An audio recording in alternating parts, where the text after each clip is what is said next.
The following production is part of the We Be Geeks podcast collective. All this has happened before. Hey kids, Townsend Coleman here, the voice of Michelangelo from the original Teenage Mutant Ninja Turtles. Tom Kane this is, the voice of Yoda on Star Wars. Hey yo, it's Wopat, and a big yeehaw to you all. I used to be Luke too. Hi, my name is Oli Shoshan. I play Jedi Master Shakti.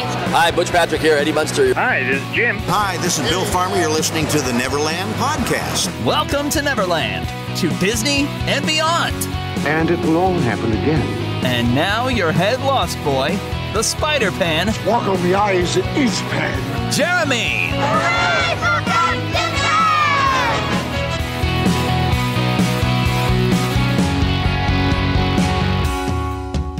Disney! Take your pixie out of your pockets, Neverlanders, and sprinkle some of that pixie dust around. Think of that happiest thought. Hopefully you have some. It's a new year. I know the new year has not started out quite the way we expected it, I suppose. But you know what? We are here going to Neverland, and I have probably one of the most important conversations I think that I've had in a good long time to share with you today. I got a chance to speak with Dan Viets of ThankYouWaltDisney.org, which I have mentioned them before on the show. If you've been a long-time listener, they're the organization that is trying to rebuild Walt Disney's original studio here in Kansas City, the Laugh-O-Gram Studios. This is a great conversation. There's a lot of Disney history. So there's some stuff that even I didn't know all the details of. He has contributed to a lot of Disney history books, some that are currently out of print. But if you're really interested in Walt's early time here in Kansas City and what happened here at the Laugh-O-Gram, you're going to really enjoy this episode. But I want to make sure that I say here at the beginning of this, why I say this is super important. They are having a big push right now. They have a goal in mind that they want to complete, and they need your help to do it. And you can help by sharing this episode. If there's any episode of Neverland that you have wanted to share, this is the one you want to share. If you've never shared this show with anyone before, this is the time to do it. This is the one. Share this with all your Disney friends, all your family, anybody. You know, if you know Disney people, share this episode. In fact, I'm going to share this audio with some Disney podcast groups in hopes that somebody will either, maybe they want to interview Dan, or they can just use the audio of the interview of what I've got. That it is that important. I really want to push for this. This is a very important part of Walt Disney history, and we need to make sure that there's something here that will last, that will really live up to the legacy of Walt, what Walt did here in Kansas City. And they get something set up. This gives you a perfect place for you to come and visit here in Kansas City and see this and walk where Walt walked. The house even that he lived in is just down the road from the Laugh-O-Gram. There's so much Disney history here in Kansas City that those of you who really love, just the history of Walt, I think you would really, really appreciate getting to see this. This is almost like going to Marceline. It's that important. In fact, I would recommend a Disney trip. If you've never been here, come to Missouri, visit Kansas City, see the Laugh-O-Gram, see the house there. We'll even talk about the ad company that Walt worked for. You can come to find that in Kansas City, which I need to go and look for myself. But then also visiting Marceline. There's so much here and so much you can glean from it. But it's incomplete right now, and it needs your help to move forward. So that's pretty much all I wanted to throw on here on top of the episode. We are, of course, working on, I'm going to make a new outro for the show. I'm working on that, mainly because we're on YouTube now, and YouTube is being picky about the MIDI file I'm using at the end of the show. So I'm working on that, but that's beside the point. But I have a very, very important interview, as I said before, and so I'm just going to dive right into it. Please enjoy Dan Viets. To Disney and beyond. All right, Neverlanders, this is going to be interesting. Here lately, I've been seeing some new news stories popping out about the goings-on with the Thank You Walt Disney organization and the location of the Laugh-O-Gram Studios. So I was curious, it might be some exciting things finally getting rolling over there. So I made some contacts, and now I get to talk for the first time. Dan Viets is here with us. You're the head of Thank You Walt Disney, right? Well, I'm the president of the board. That's correct. Awesome. And I'd say most of my listeners are probably familiar with Laugh-O-Gram, but in case I have some new listeners who have not been with me that long, how would you explain Laugh-O-Gram to people? Well, Laugh-O-Gram was Walt Disney's first professional film studio. It operated in 1922 and 23 at a building which still stands thanks to our efforts at 31st and Forest Streets, just a block east of Troost. And Laugh-O-Gram really was the beginning of the Walt Disney Company. It it was the company that produced about a half dozen one-reel animated cartoons.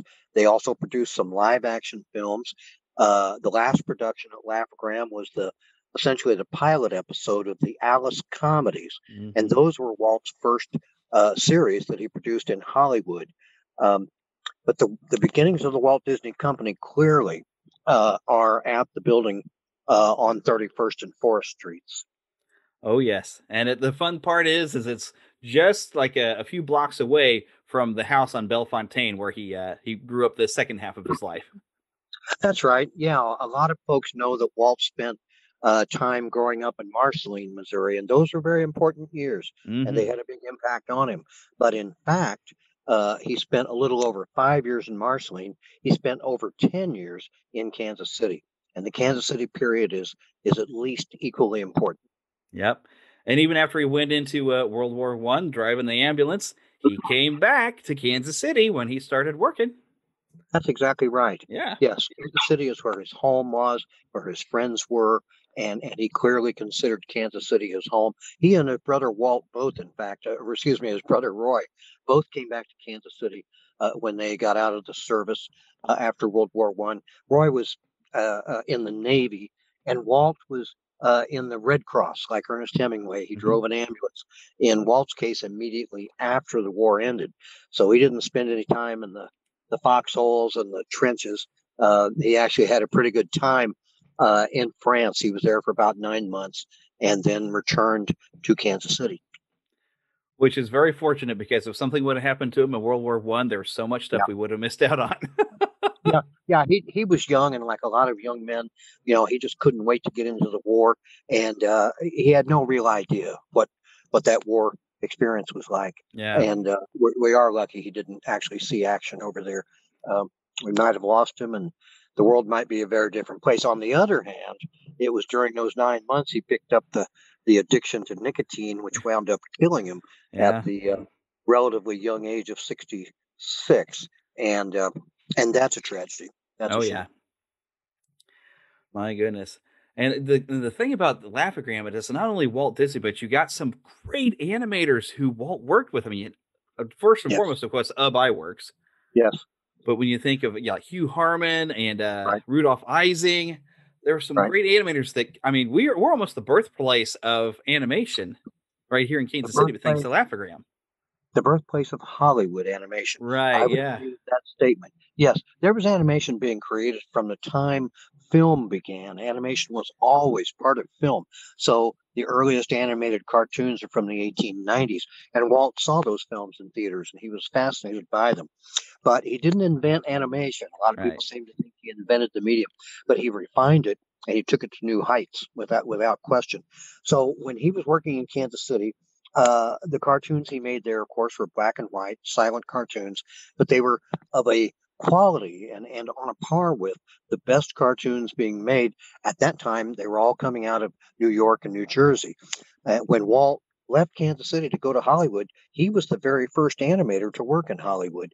And when he needed to hire animators, he called on his friends in Kansas City. There were no animators on the West Coast. But you're right, Ub Iwerks, the great genius Ub Iwerks, was the first person he called on, and he persuaded Ub to come on out and join him in Hollywood, and then proceeded to hire other young men from Kansas City who he had worked with there.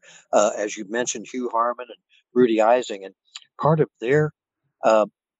their accomplishments were they were the very first animators at Warner Brothers. They were then the very first animators at MGM, and Hanna-Barbera learned to animate from Harmon and Ising. And a young man named Isidore Freeling, better known as Frizz Freeling, also joined Walt in Kansas City, rather in Hollywood. He had not worked with Walt in Kansas City, although he worked for the Kansas City Film Ad Company, where Walt had previously worked. And of course, Friz Freleng was one of the greatest directors at Warner Brothers for decades, and then co-founded the DePatie-Freleng Studio, which is famous for the Pink Panther and other characters. Mm-hmm. So if you combine the Disney Studio, the Warner Brothers Studio, the MGM Studio, Hanna-Barbera, and DePatie-Freleng, that's almost the entire Hollywood animation industry for decades. And all those operations began from the young men who worked at Laugh-O-Gram or worked with Walt Disney in Kansas City. And it's a lot of history that even a lot of our locals don't even know. That's right. When I used to drive Uber and Lyft, or even when people would fly out of town, I'd bring them from the airport, and they asked me, tell me something interesting about Kansas City. And I'm like, well, did you know Walt Disney's first animation studio was here?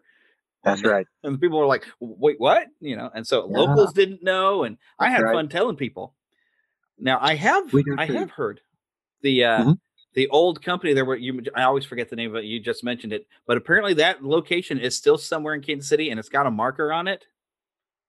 The Laugh-O-Gram, you mean the Kansas City Film Ad Company? Yeah.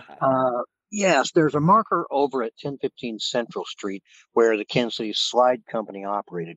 Now that was operated by Mr. Arthur Vern Cogger, and A.V. Cogger moved his operation to a new building, which he designed and built over on Charlotte. And that building stood until recent years. And the University of Missouri foolishly tore it down, but they saved us the sign, the original Kansas City Slide Company concrete sign from that building as part of our collection, and will be exhibited at the new, at the reconstructed Laugh-O-Gram building. Awesome. And you've been popping up in some headlines here lately. It seems it's been a long, ongoing process getting this all together, but it seems like there's some new plans and some new hopes that this is going to be stepping forward very quickly. That's right. We have, frankly, it's not hard to get the interest in Walt Disney.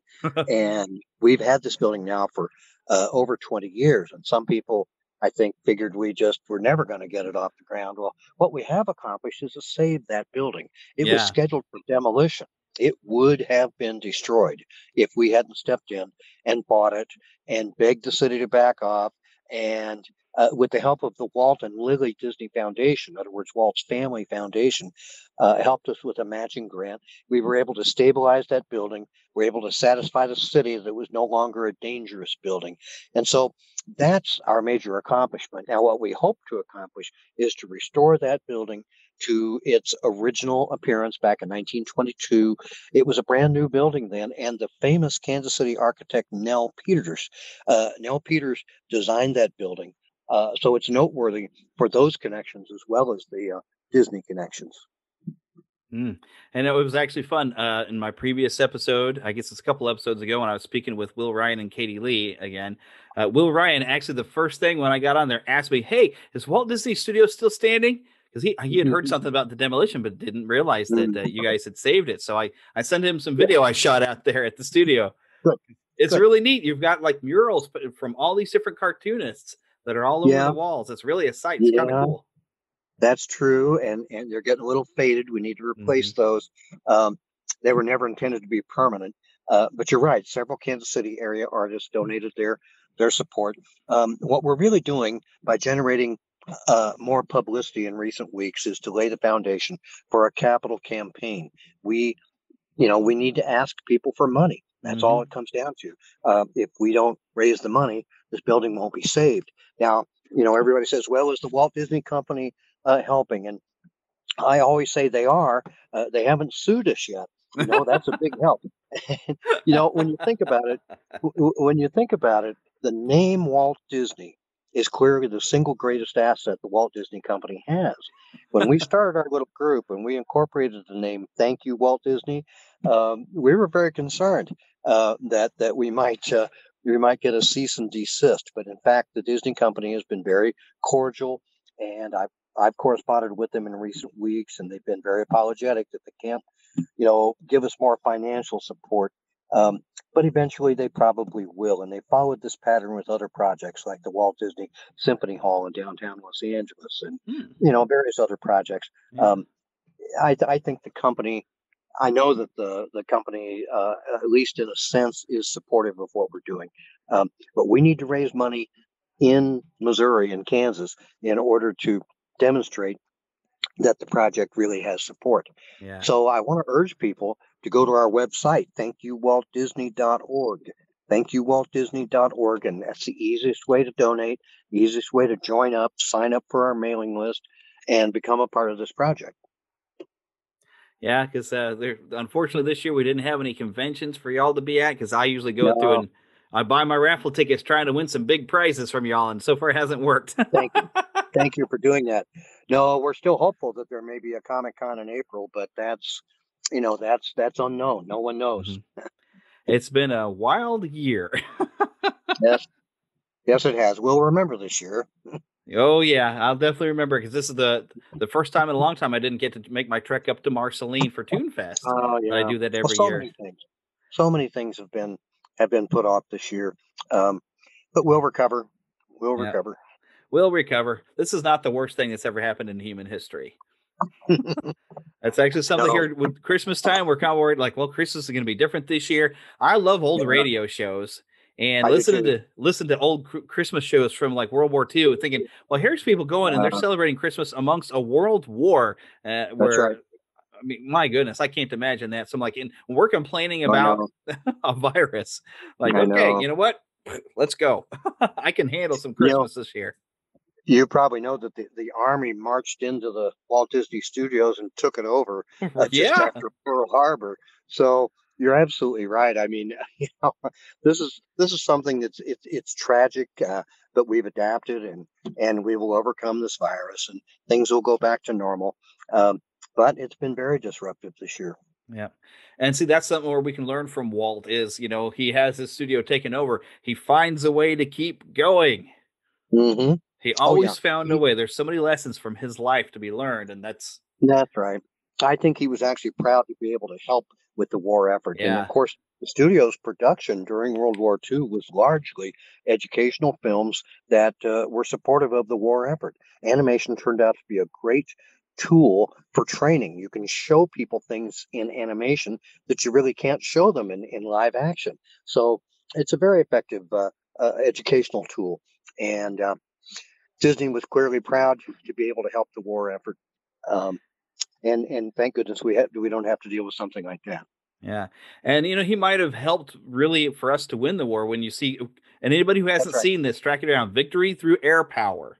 That's right. When I've heard an entire story about when he had made it and it got into the right hands. I think even the president at the time saw it and they thought, hey, we really do have a chance to victory if we change up the way we're fighting this war. And that's right. That's right. Now, that was an adaptation of a book written by a general whose name I can't recall at the moment. Doggone it. It'll come to me in a minute. But you're exactly right. Victory Through Air Power, both the book and the film. And they sure do appear to explain how the war is going to be won. I mean, it pretty much followed the pattern that book set out. So see, you never know how history is going to go, but Walt was at that forefront. So anything within his origins, it's very important and must be preserved. Now, you guys have some very specific plans of what you're wanting to put into the building once you get it built up, right? Yes, we do. Yes, we do. They're not set in stone, but we do have a vision and architectural drawings, thanks to Gould Evans, who's been working closely with us. We have a vision for that little building. It's got about 10,000 square feet in it right now. We're even thinking about expanding it at some point. But what we will install in there is a small film theater, a small, high-quality film theater. We will also have a co-working space. You've probably heard of PlexPod, and Gerald Smith, who's with PlexPod, is going to work with us to lease out space within that building to young entrepreneurs who, like Walt Disney, hope to make their fortune in the industry, the broader industry of digital animation and digital storytelling. A group whose board I chair called Digistory KC may be one of our prime tenants. But we'll also have a museum. This building is going to lend itself to multiple functions. And so much of the wall space is going to be devoted to exhibits which tell the story of Walt Disney and the other great animators who worked with him in Kansas City. Because as you noted, very few people in Kansas City have any idea of the importance to the entire industry of what happened there. Yeah, so very important to preserve it. And I like that you're going into innovation of animation, because that's something I think if Walt was still alive and kicking today, he would definitely be innovating on the animation. He'd be very excited about the project. Well, he was always on the cutting edge of technology. I mean, Walt created the first Technicolor animated films. He created the first talking animated films. He was one of the very first Hollywood filmmakers to embrace television. Most filmmakers were terrified of television. They thought it was going to ruin the film industry. But Walt saw not only that it was the future, but that television could complement the film industry. And he used those programs, the Mickey Mouse Club, and especially the Wonderful World of Color, to promote his films very effectively, and to promote his theme parks as well. I can remember as a little kid, I was programmed to go to Disneyland. And the first time I went to California, I headed straight for Disneyland. He was a genius. He and Roy both were geniuses in their own fields. Yeah, and I'm glad we had both of them, because one thing we learned from Laugh-O-Gram is Walt did not know how to run a business. He could innovate with the best of them, but and he was just a kid really when he ran that place. But you're absolutely right. Roy had already moved out to the West Coast because he was trying to recuperate from tuberculosis that he picked up during the war. And Walt had begun corresponding with Margaret Winkler, who was the nation's foremost distributor of animated films. The most popular animated film series were Felix the Cat and Crazy Cat. And so he wrote to her. He figured he'd go with the best. And he wrote to her and he sent her his one reel film, Alice's Wonderland. And she liked it. And she said, yes, I'll give you a contract to make a series of these cartoons, but you got to have that same little girl in them. Well, that little girl lived in Kansas City. Walt was moving to Hollywood, but he talked her parents into moving to LA so little Virginia could star in this series of films. And she was a great lady. Virginia Davis played a very important role in the early history of the Walt Disney Company, both in Kansas City and in Hollywood. And so I saw her back in October 16, 1998, the 75th year to the day of the founding of the Walt Disney Company. Virginia was given the Disney Legend Award, and I was her date. I was her escort to the Disney Legend Award. And at that time, there was only a few hundred people that were admitted to that event. And I thought, God, how lucky I am to get to be here.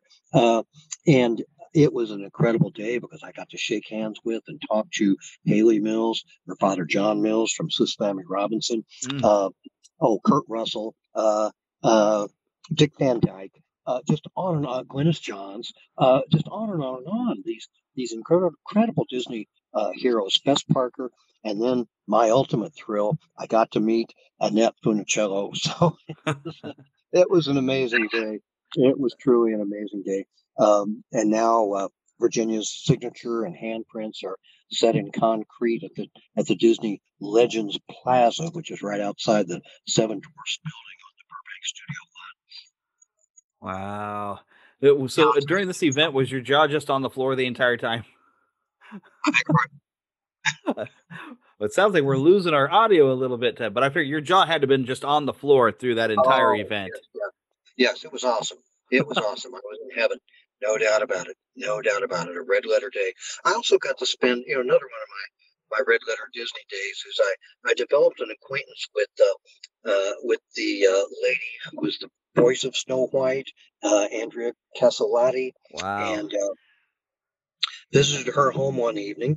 I'd been out to LA for Disney conventions and events several times, and every time I'd call up and say, hey, it was Adriana. I said, can I come over and visit you? And she'd say, oh, I'm not feeling well, maybe another time.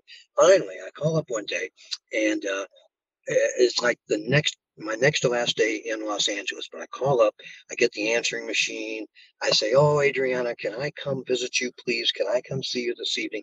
And she picks up the phone and starts singing music from Snow White. Oh, wow. It says, "Yes, Dan, I'm feeling great today. Come on by." So I bring her some flowers, and I've got my video camera running, from the minute she opens the door. And she was a great ham. She was totally into it. And so, gosh, I made a video that evening that I really ought to distribute, I guess. But yeah, in her home, talking with her about her work on Snow White, the stories she told for years on the Tonight Show and other places, but to be there with her, and then she sits down at the baby grand piano with her Disney Legend Award on top and just reels off the whole soundtrack to Snow White. Wow. It was a great performance. It was so magical, to be there with Snow White. Wow. That was a great experience. That was a great experience. But yeah, the Kansas City period of Walt's life was incredibly important to his career and to the development of animation in Hollywood.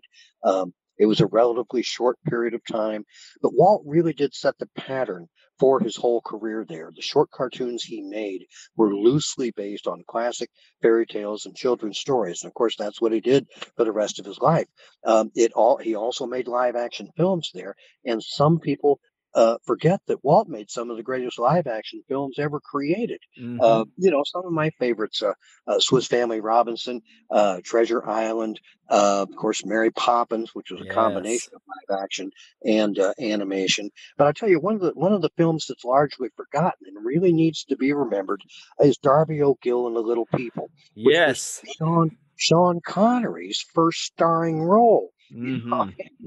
He does a great job in that movie. He sings. I think that's the only thing he sang on film. But Janet Monroe, his co-star, was also somebody I had a big crush on, and she is great. The two of them. I mean, that movie was not actually shot in Ireland, but boy, it could have been. It's just, if that's not the way Ireland is, it's certainly the way Ireland ought to be. And it's a fun movie. I mean, it's lighthearted for the most part, but it's got some really scary parts. And some great fantasy sequences with King Brian of the Little People, and it's just wonderful. I urge people to check it out. Darby O'Gill and the Little People. And there was just genius marketing because Walt gets on television with, Brian, and he's totally like, nope, we actually had to find the little people so we could make this movie about them. Right. That's right. That's right. They did some great effects in that film. Yes. Very clever. Long before CGI. Yeah. I mean, it's stuff basically, if Walt hadn't made that movie and gotten so good at that, people would not have probably come along later to be able to make Lord of the Rings and make us believe that Frodo was the right size. Yeah. Right. I mean, they were the masters of forced perspective. Even when you go walking down Main Street in a Disney park, you've got forced perspective. I mean, they just nailed it. It was so amazing. That is absolutely unbelievable. It's so that Darby O'Gill is like, I watched that pretty much every year ever since the first time I saw it. I was like, this is my new St. Patrick's go-to movie. Oh yeah, absolutely right. Absolutely right. And I do find it funny because you can, like Sean Connery, his first role, and he's singing, she's my dear, my darling one. And then Clint Eastwood, I believe his first movie, he actually has a singing part in. I didn't realize. Now, wait a minute. That wasn't Creature from the Black Lagoon, was it? Or Return of the Creature, I think. I don't know. There's something where like Eastwood sang in Paint Your Wagon. Yeah, I think that's the one. It's like Paint Your Wagon. Clint Eastwood was singing in that one. That's the first thing I think I remember him from being in. Yeah. But was he in the Black Lagoon somewhere? He was in one of the sequels and just made a brief appearance as a laboratory assistant. I don't believe he sang in that one. But, yeah. Wow. Rawhide is what most people remember Clint Eastwood from the TV. But you never know who's going to sing a song. Yeah. Oh, my goodness.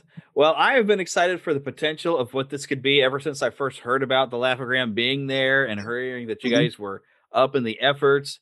And hearing that, they had some success up in Chicago with the old house that Walt's father had built there and rejuvenating that. And I'm like, hey, that gives me hope that people are interested in this. No doubt. No doubt. More people need to know that it happens here. Yeah, the folks who own the birthplace of both Walt and Roy up in Chicago deserve a lot of credit. At least the exterior of that building has been beautifully restored, and I know they hope to open it to visitors soon. Also in Marceline, as you noted, Marceline has a wonderful Disney museum and the old Yes. Santa Fe train station, and it is impressive. I really urge people to make the trip to Marceline. Make sure the museum's open. Check before you go. Yeah. But it's very much worth the trip. And we intend to have an impressive Disney museum in the old Laugh-O-Gram building in Kansas City sometime soon. Sometime soon. That's all we can say. People keep saying, when's it going to open? Well, when you give us the money, it will open. Yeah, it takes a lot of time, a lot of effort, a lot of money. And so how much is the goal? How much do you need? We estimate we're going to need in the neighborhood of $4 million to really do this project right. The interior of the building had been almost totally lost when we bought this building. The building was designed by Kansas City architect Nell Peters to have several. We don't know for sure, but it might have been as many as a dozen skylights in it. And of course, skylights are great for artists. Skylights provide great illumination, but they are also a weak point in the roof of a building. And if you put multiple skylights in a building, they will leak. And that's what happened there. Water was falling into that building for many, many years. It sat vacant, and it had destroyed the interior. There were large portions of the interior had collapsed inside there. So, it was not hard to see why the city was going to tear it down. It was going to be a dangerous building, and it was heartbreaking. But we had to excavate the interior of the building in order to keep the walls standing and stabilize. We had to deconstruct and then reconstruct a large portion of the north facade. But of course, we put the same bricks back in the same place, and we poured a new floor. We have installed a new second story floor in the building, and we put a new roof on the building. So it's stable, it's solid, and it's ready for the next phase, which is to rebuild the interior. Now, we're not going to rebuild the stores that were in there. It's designed to have about 5 storefronts in it. We will, however, reconstruct Walt's studio where it was and as close as we can to exactly how it looked. Fortunately, we have both moving pictures and photographs of the interior of the Laugh-O-Gram studio. And we have quite a bit of information about the operation there. One reason we have that, ironically, is his bankruptcy. But in the bankruptcy, he was forced to list every asset. So every stick of furniture is listed in that bankruptcy filing. And it is also very helpful. It's a great resource for us. Yeah.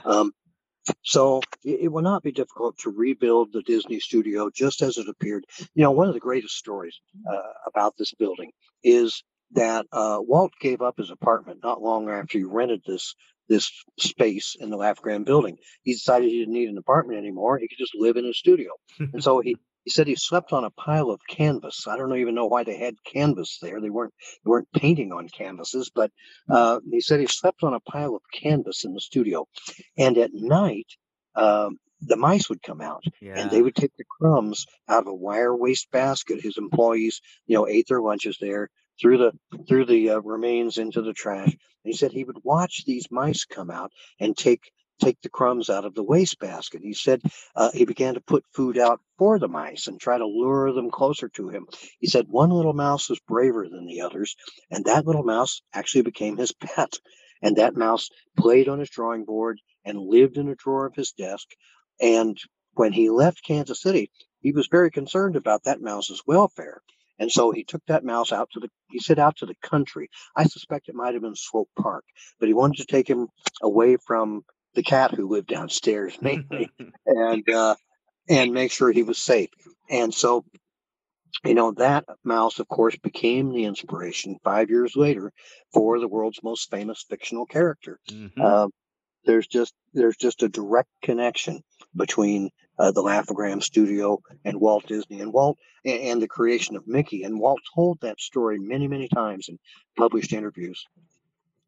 Yep. So Kansas City is the birthplace of Mickey Mouse. Period. I think that's a fair statement. Yes, I think that's a very fair statement. Absolutely correct. Of course, he made, after the Alice comedies, Walt did a series for Universal Pictures called Oswald the Lucky Rabbit. Yep. And the evolution of Mickey from Oswald is also apparent. I mean, there aren't a lot of differences between Oswald and Mickey in their physical appearance, but Walt was determined to keep the rights to this character, and of course he did. Mickey became and still is, the corporate symbol for the Walt Disney Company. And I hope that never changes. Because I do worry, because the copyright expires after so many years, and I remember that became kind of a big deal. People started realizing, hey, Mickey's 90 years, he's getting close. I think they'll figure out a way to hang on to Mickey. Yeah. Walt said, I only hope we never forget one thing, that it was all started by a mouse. Well, he may have been thinking of that mouse at the Laugh-O-Gram studio. Yeah. Yeah. I'd say we print that and say, poof, there's it is, case positive right there. It was that mouse. It was the Kansas City mouse. We will claim it. Yeah, I see no reason to doubt that. Right. A lot of Walt's experiences in Kansas City led to the creation of other Disney creations. For instance, the first animated film in Technicolor, which also was the first animated film to win an Oscar. It's called Flowers and Trees, part of the Silly Symphony series. In his childhood, while he lived in Kansas City, Walt attended the what was then known as the Benton School on Benton Boulevard, and that's where he took his first art classes. And he said that his art teacher there assigned the class to draw pictures of flowers, and Walt drew his flowers with faces on them. And the teacher corrected him and said, "Walt, flowers do not have faces on them." But in 1932, Walt made the first animated film to win an Oscar, and in that movie, the flowers do indeed have faces on them. Yes, indeed. He had the last word on that. Another thing that Walt did in Kansas City is that he and his pal Walt Pfeffer, a neighbor on Bellefontaine, would sneak out late at night and take part in amateur contests at local theaters. And Walt had an outfit that his mom helped him make, where he imitated Abraham Lincoln. He had a tall cardboard hat, and his father's coat on him was very long, of course, and a fake beard, and she put a mole on his cheek. And he was famous for going to school one day on Lincoln's birthday, February 12th, probably 1915. He went to school in his Lincoln outfit, and he recited the Gettysburg Address. Wow. Well, his teacher was very impressed with that and took him to visit the principal, J.M. Cottingham, and the principal took him around to all the classes to do his Lincoln routine. Well, in 1963 or so, the state of Illinois came to Walt and said, we want you to help design our pavilion for the 1964-65 New York World's Fair. Walt said, I will build for you the most lifelike, the most realistic robot that has ever been created in the image of the 16th president. And so the Lincoln figure that he created for the New York World's Fair later on, of course, was transferred to Disneyland and inspired the Hall of Presidents at Walt Disney World. And in a sense, we're still seeing little Walt Disney in Kansas City doing his Lincoln routine at school when we see that robot recite not only the Gettysburg Address, but other Lincoln speeches there. It's just almost beyond debate that was the inspiration, although he may not have said it at the time. But many of Walt's experiences in Kansas City had a direct impact and a major impact on his films and on his theme parks. No question about it. He used to go to a place called Electric Park. Electric Park was Kansas City's Coney Island, and that's how they promoted it, was Kansas City's Coney Island. And Electric Park was a big deal. It was a gigantic park. It was around 46th and Paseo, and there's nothing left of it today. You can't see anything that indicates there was ever a theme park, or I should say an amusement park there. But Electric Park, as the name suggests, was just full of electric lights, back when many people didn't even have electricity in their homes. But at nighttime, when they turned on the lights and all of the architecture there was outlined in white lights, I think that is the reason the same thing happens today in Disneyland and all the other Disney theme parks. You know, Marceline had a big impact on Disneyland, but so did Kansas City. Right. Well, we probably better wrap this up. But so once again, where can everybody go to make donations to help keep this project going? Go to thankyouwaltdisney.org. Thankyouwaltdisney.org, and you'll find lots of interviews there, lots of information, and you can join. You can make a monthly donation. That would be ideal. Yeah. You can sign up, and whatever you can afford, a monthly donation. We would deeply appreciate it, and you will help us move that much quicker toward our goal of opening this building to the public. And then once it's there, no matter where you live, take the time, plan a trip here to Kansas City, and then once you've come toward the studio, make sure you drive up to Marceline. Just get the whole thing. Just make the whole whirlwind tour of it here in Missouri. We'd love to have people come and visit us because, the magic started in Marceline, but it continued here before it launched itself into Hollywood. That's exactly right. Oh, yes. That's well, thank you, Dan, for coming and talking to us. And, you're very welcome, sir. And I'm going to have to talk to you again because there's probably a lot more Kansas City history that you haven't got a chance to share yet. We'll do it again anytime you like. Awesome. Thanks again. You're welcome, Jeremy. Have a nice night. Hey, thanks for listening to this week's episode of Neverland to Disney and Beyond. And of course, I want to remind you to keep a pixie in your pocket.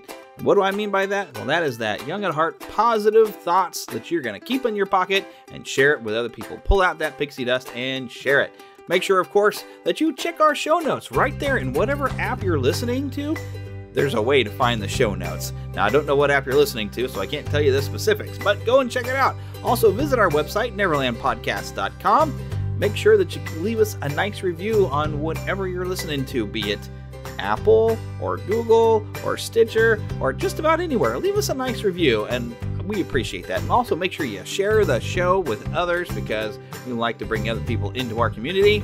And of course, make sure you visit our Patreon page, patreon.com/NeverlandPodcast. We appreciate all of your help to keeping the magic alive here in Neverland. And of course, if you're looking for a bit more fun, go search for us on YouTube, Neverland to Disney and Beyond. Until next week, like I said, keep a pixie in your pocket.